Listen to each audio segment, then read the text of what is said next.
Who is Erika Kirk?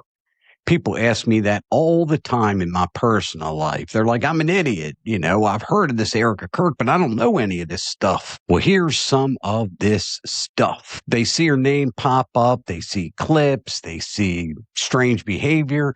And they ask me, Joe, what is her deal? So I'm going to answer that question. Erika Kirk, Miss Arizona, influencer.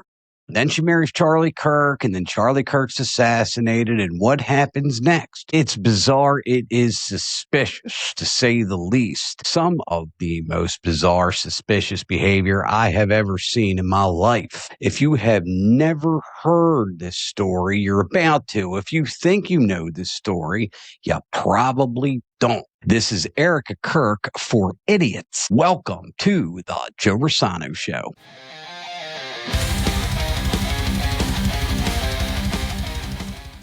Welcome to the Joe Rossano Show. Hi, I am Joe Rossano, breaking down Erika Kirk for idiots. And that does not mean you're an idiot. It just means you don't follow this Erika Kirk stuff every day.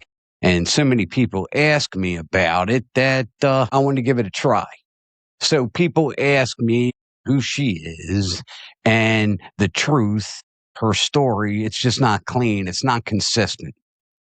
It's certainly not comforting. Her story is kind of a trail of gaps, contradictions, behavior. Quite frankly, it raises a heck of a lot of questions. So before I get into those questions and that behavior, if you could kindly click the subscribe button, like, share, comment, click the notification bell for all the latest episodes of the Joe Rossano Show.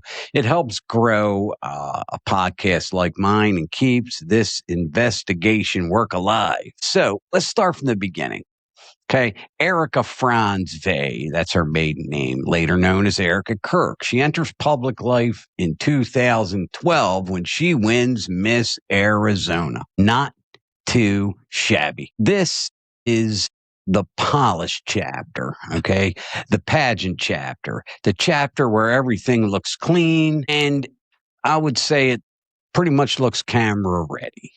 So she presents herself as this disciplined, faith-driven person that's kind of perfectly packaged for public consumption. Now, in her early life, however, it's vague. Raised by her mother, her father barely mentioned.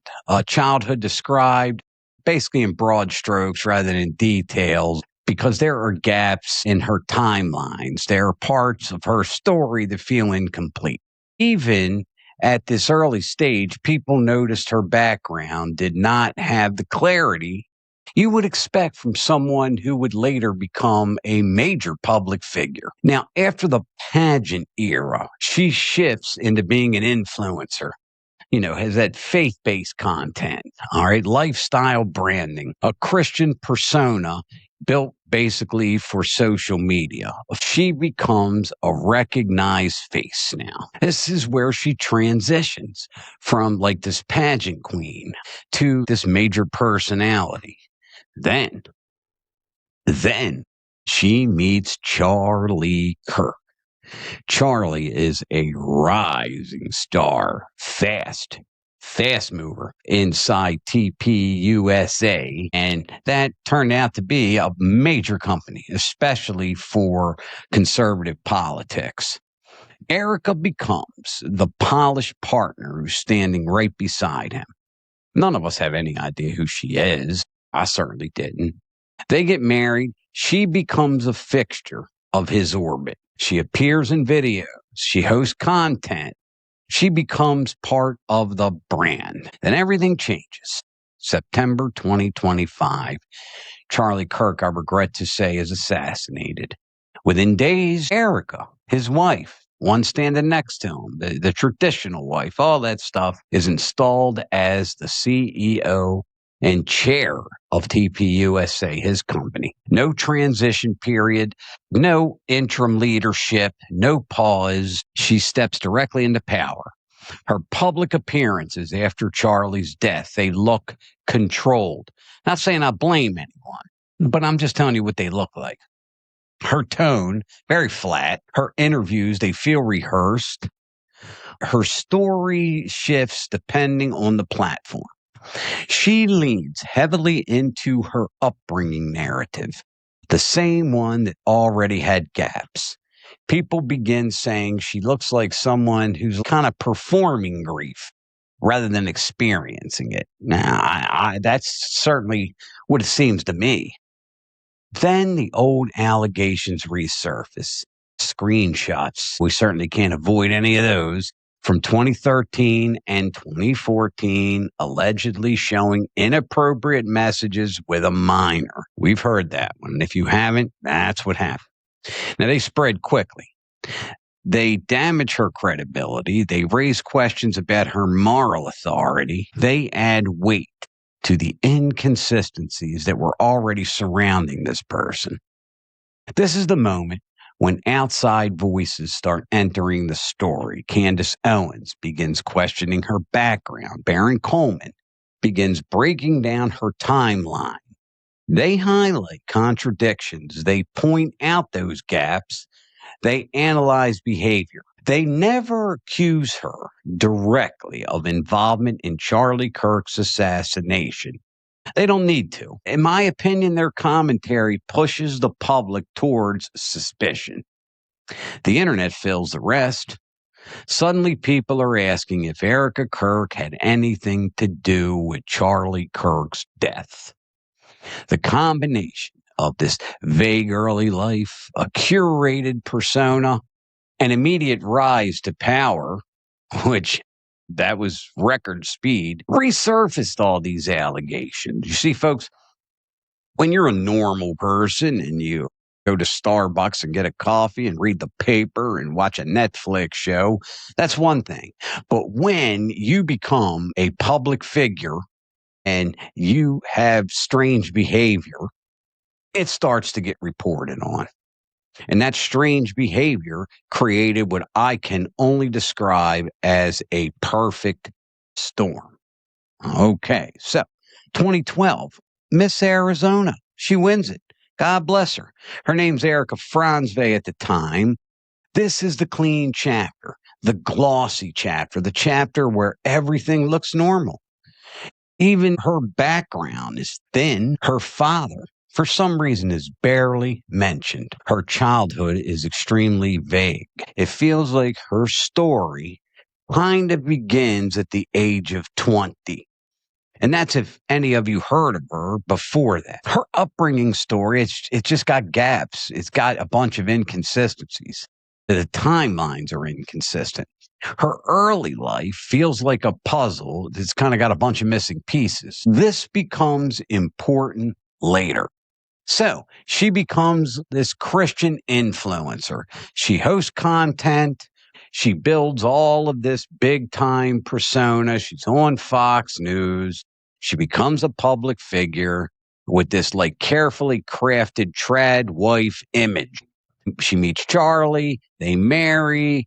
I got to tell you, they look like Barbie and Ken, the whole 9 yards. Charlie Kirk is shot and killed. And I think one of the things that the folks are so concerned about, again, Erika for idiots, is, well, gee, this woman sure did seem to take over her husband's company really quickly. I would say so. Days. It's like no grieving period, no hesitation, like no transition.